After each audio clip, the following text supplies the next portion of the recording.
Hey everyone, Tankenstein here. In this video, I've got your first dev server gameplay and overview for the J-7D, a Chinese Rank 7 battle rating 11.0 jet fighter. And this is one of the new Rank 7 premium aircraft that will be costing $70 USD. Now this is pretty much a Chinese copy of the MiG-21, as you can see by the design. It's very close. Now this does have a higher top speed than the MiG-21, although a lower rate of climb, and it does have a lower afterburner thrust than a comparable MiG-21 BIS. So it is interesting. I'm not really sure if this is supposed to be this top speed, if it's supposed to be a little bit lower, because the MiG-21 BIS has around 150 to 175 kilometers lower top speed. But of course, time will tell once the dev server turns into the live server, and all of these stats are still very much subject to change, as we see very often. Regardless, at 11.0, it does still have fantastic performance, great turn time, very good rate of climb, excellent everything, and the cream of the crop missiles, well, close enough, at least when it comes to rear aspect missiles.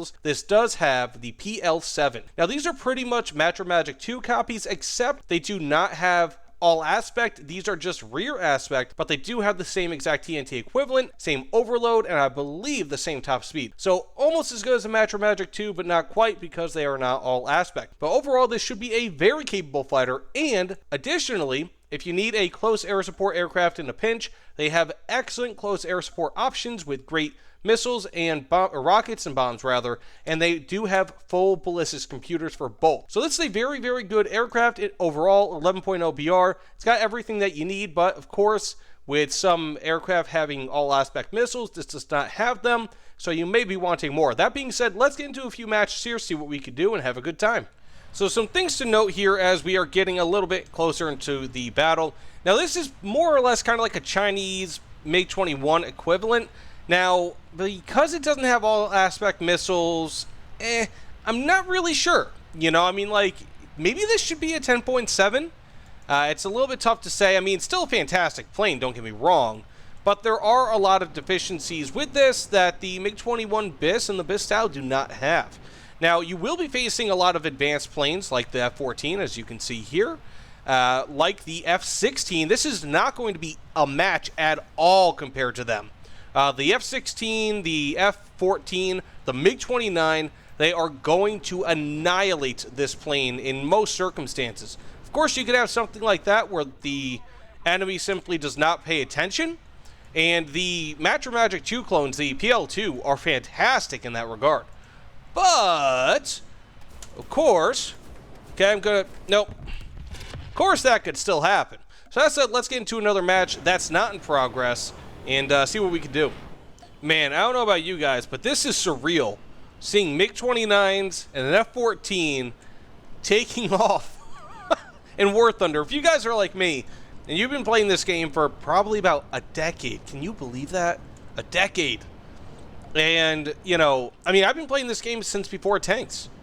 And the fact that I've got MiG-29s and F-14s, MiG-21s, F-16s, soon to be F-15s, we have the A-10. This is weird. Also, this actually has two different camos. I've got the 200 GE camo here. It's the bicolor. But there is also a gray, navy gray camo, I believe it is. I forget the exact camo name, but it's a gray camo. It's a stock camo. So, like with, it's a little bit weird, right? So the Germans get the MiG-21 Lazur M, for example, whereas the Chinese tech tree gets this, right? And the MiG-21 Lazur M gets access to all aspect R-60 MK missiles. I believe it's the MK. Either way, they're all aspect R-60s. And this gets access to the Magic 2 clones, which are great, don't get me wrong, but they're not quite as, I got it. So they're not all aspect, which, you know, many people might consider to be a bit of a problem. I'm not really sure if it is. Okay, he's gonna die. But, like, look at that. If you can get this thing, he's dead. Am I gonna get the kill? No. But, okay, I still got the hit. So, these missiles are much better rear aspect missiles than the R-60s are. And you can get them, because they are such good trackers, you can still track enemies from the side. So it's not like they're complete letdowns. But they also are not missiles that you can typically use to attack an enemy from the front, which is a bit of an issue in many regards. That kind of sucks. Of course, I'm not really bummed out by that so much, but, of course, that is something to consider, especially considering that the actual Magic 2 missiles, they are all aspect. So these are not, which is kind of, ooh, that was ugly, which is a bit of a bummer. Also, again, and I keep saying this with dev server gameplay, as much as I would love to go and kill every single enemy all the time, one of the big problems with dev server gameplay is that there just simply are not enough enemies to kill, and you're going to be facing a lot of bots. So, of course, I can launch missiles here, there, and everywhere, but a lot of them will simply just track bots, unfortunately. So I'm going to launch this, hopefully, perfect. Look at that. Magic 2 Chinese clone, boom, right there. So this is, as you can see, once you start getting to a top tier or higher tier battles, of course, the type of plane that you fly matters. But it's more so the type of missile that you use.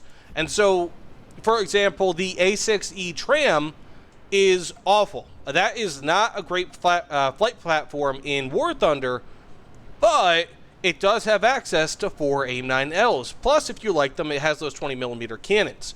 Now, without those AIM-9Ls, like let's say if it had AIM-9Gs or something, or Js, then you wouldn't be able to do nearly as much as you can. I'm going to probably just die here. I'm going to go in with a head-on. Okay, I can still dodge them. Easy enough. But if you guys want also, check out my A6E tram gameplay video.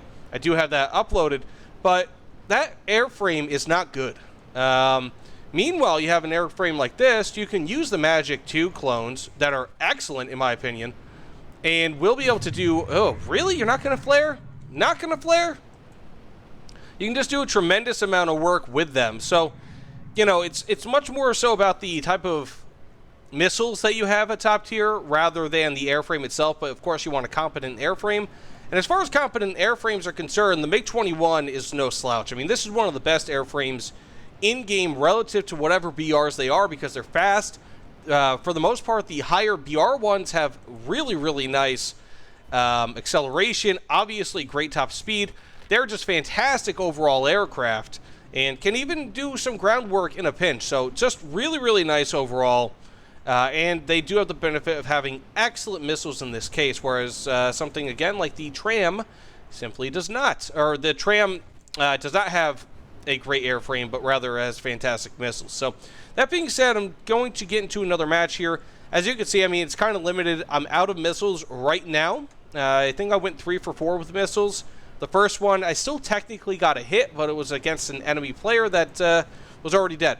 So unless I land and get back up and get some more kills, let's go into to testing out how this is with close air support and call that a gameplay video. So as you can see here, this is the standard camouflage. It is gray. I actually really like the color of gray that they use on this. It looks really, really nice, almost ghostly. And so, as you can see here, just doing a real quick test so you guys can see the close air support capabilities of this.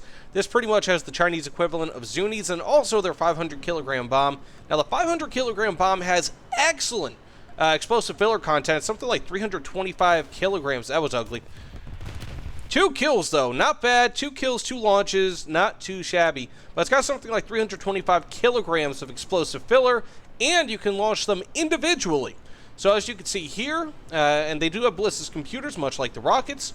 So as you see here, I'll be able to drop with accuracy 1 and 2. A little closer than I'd want to be, but not too shabby.